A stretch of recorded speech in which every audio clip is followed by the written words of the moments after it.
Right, hello all. Just thought I'd set up some videos for you while I'm away. So hopefully my setup works. Alright, so the first thing that we're going to start off with is talking a bit about the equation y equal to mx plus c. Alright, now the first thing we're going to do is we're going to try and decide what each of these letters mean. So this y is our y coordinate of our line, whereas this x is our x coordinate.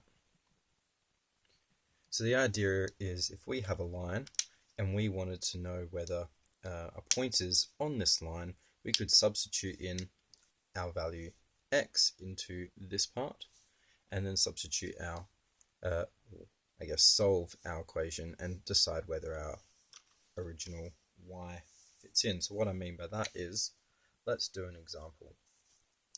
So if I had the equation y equal to, let's say, 3x plus 2, and I wanted to see whether, so is, let's go 1, 5 on the line. What we would do is we would decide, well, what's our x value? So our x value is this term. So I would substitute that 1 into this equation. So I'd go y equal to 3 times by 1 plus 2, and then I'd add all of that up, put it in the calculator, however you like to solve it. We get 3 plus 2, and that equals 5. Now this is the same as this. So that means 1, 5 is on the line y equal to 3x plus 2. Alright, so there's some others floating around on the PowerPoints. Have a go at them to make sure you know what's going on. Alright, now the next thing we're going to look at in this equation up here in this summary is our m and our c. So this m is our gradient. It'd be great if I could spell. Alright, our gradient, and we said before in our last couple lessons ago that this is our rise over run. Alright, so that's our change in our change in y over our change in x. Alright, so our y values, our x values. So that's equal to y2 minus y1 over x2 minus x1. And the very last thing we're going to define is this c value. So do a little, and this is our y-intercept.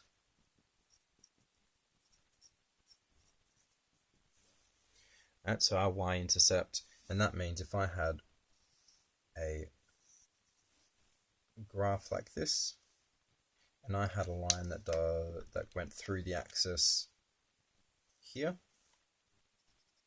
right, this value would be our c. Right, we'll do an example or two in a moment. So hopefully that all makes sense. That is a brief summary of what our equation y equal to mx plus c looks like. Alright, now I'm going to erase all of this so that we can do some other examples.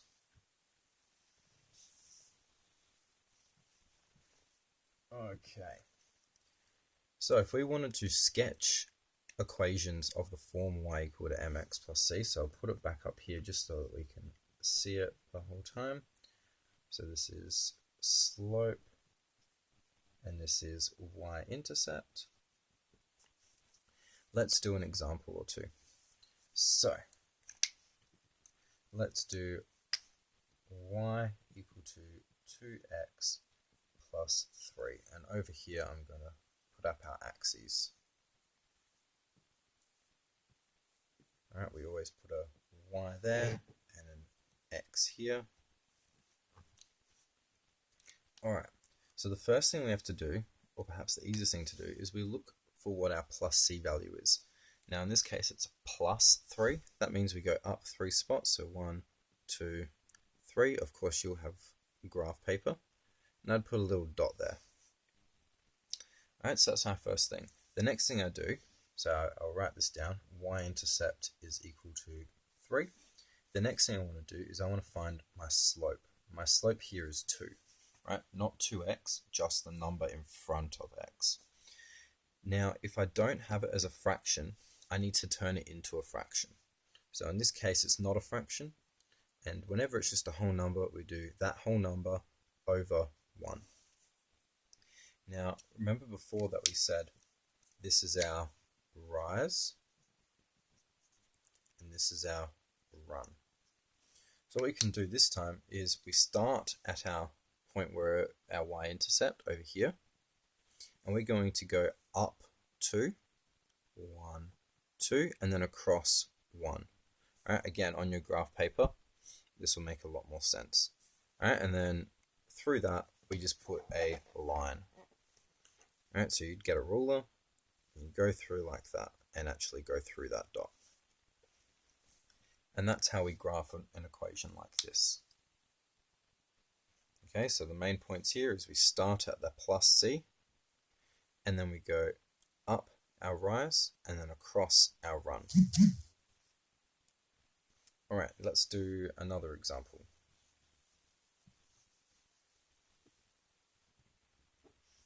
So our next example is y equal to -1/2 x plus 1. So again, I'll draw up our axes, y and x on there, don't ever forget that. Alright, and you should also be putting in 1, 2, 3, 4, 1, 2, 3, 4. Alright, putting a bit of a scale on. So, the first thing we do, we find our plus c. So c, which is equal to our y-intercept, is equal to plus 1. So on our graph, our plus 1 is over here. So we put a little dot. The next thing we have to do is we look for our slope, and our slope m is equal to -1/2. So this time it's already in a fraction, so we don't have to change anything. All right, we only change our slope if it's a whole number. So m is equal to a -1/2.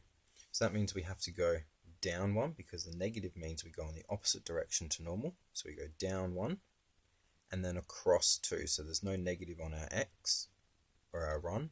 So that means we go in the normal direction, which is to our right. So we've gone down 1, across 2. All right, and then we get our ruler and we draw a line through there. So this time we have rise, which is down 1, and our run is across 2. So that direction, and this is that direction. Alright, and the very last example,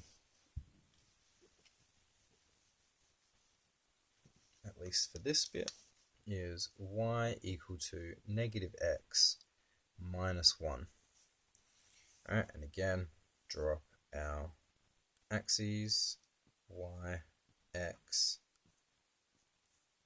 1, 2, 3, 1, 2, 3, and I might put some in the negatives, -1, -2, -3 over there. Alright, so the first thing we do, again, our c value. So c, which is equal to our y-intercept, this time it's -1, because we have to keep that value there. So that sign. So -1, which is down the bottom. Next thing we have to do is we look for our m. So m, this time we only have a negative sign. But remember, if we have a negative sign at the front of x, that's the same thing as a -1. Alright, because it's -x is the same thing as I have -1 lots of x. So if I have -1, this is a whole number, so I need to turn this into a fraction. Alright, and if it's a whole number, we just put that number that we have here, and then we just divide it by 1, always by 1 on the bottom here. So then all we have to do is we go, well, our rise is actually -1, so that means we go down 1 and we go across 1. Okay, so from our -1 over here, where we started with our y-intercept, we've gone down 1 and then across 1, and then we just put in a ruler line. Hopefully that makes sense. Feel free to ask your relief teacher, and if your relief teacher isn't sure how to answer your question, feel free to go to the maths office at recess or lunch to get some extra help. Thanks, guys.